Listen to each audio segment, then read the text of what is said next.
reka mbabwire ibi bintu ni ingenzi. Wowe ufite channel ya YouTube, iyo umaze gukora video ukayeditinga neza, warangiza ukajya kuyaploadinga, ibi by'ingenzi utabikoze waba uri wiyicira channel yawe mu bintu utazi. Ugomba gukora video ukayikora ugashyiramo ibintu binyuranye, ndibyo wizeye n'ibyo utizeye, ariko iyo wagize wafashe video yawe ukayaploadinga muri privacy cyangwa ukayaploadinga muri unlisted, birakorohera. Ngo iyi video nayaploadinze mu kanya iba privacy, wongeye kuyigira public kubera ko namaze kuyicekinga nkabona nta kibazo ifite. Ngo ujya kuri turiya tudomo two hejuru, video ziri upload, warangiza bakakuzanira izo serivisi ugahitamo edit.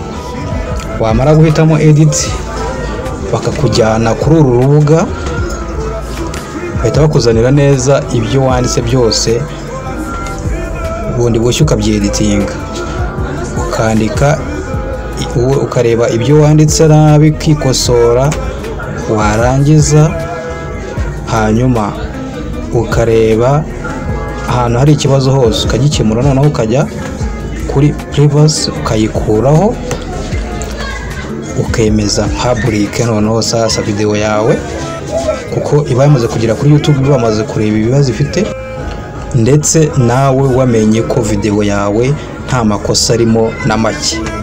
Nivuga ngo uhita ujya kuri public ukahemeza hano kuri public. Wamara kwemeza public ugasubira inyuma, ubwo urongera ukagenda ukareba amakosa yose ari muri video yawe, yaba nta makosa arimo, ubundi video yawe ukayigira upload. Nivuga ngo twebwe ntago twari twashyizeho thumbnail ya foto igaragaza video uko imeze mbere yuko umuntu ayifungura. Nivuga ngo iyo ushaka kwishyiraho wayeditinze, ujya hara hejuru akantu kameze nk'akaramu, hanyuma bakakuzanira ubu buryo, ugahitamo izo YouTube yakweretse eshatu, wakumva zitakunyuze ukinjira hariya kuri customer thumbnail, hanyuma ugahitamo ifoto watunganyije mbere yuko uploadinga video. Wamara guhitamo iyo foto, aje mbereke uko uyihitamo.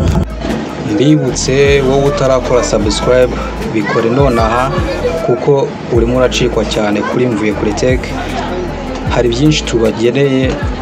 Wemeza kuri customer thumbnail, hanyuma ukagenda kuri telefone yawe ugahitamo ifoto watunganyije ijyanye na video yawe, ubundi kakashya rwose ewana ugatwika. Nivuga ngo umuntu urebye iyo foto iyo wayitunganyije neza, niwe wihutira kuba yafungura video afite amatsiko yo kureba ibintu biri muri iyo video. Nibibe ngombwa yuko YouTube guhitiramo ifoto kandi nawe wayitunganyiriza ugashyiramo ibintu by'ibirungo birenze. Kandi ifoto ngiriya natunganyije, hanyuma ndayitunganyamo neza kugira ngo isize kugaragara neza imbere kuri YouTube, umuntu yirebye nyine abone yuko ari ifoto imeze neza ijyanye na video. Nivuga ngo ukomeze kuyitunganya, ukanda harya hejuru ugasevinga, warangiza ukagaruka hano, urabona ko ifoto yagezeho. Hanyuma ndabona ifoto iriho harimo abantu batatu berekana uko iyo video yakinwe.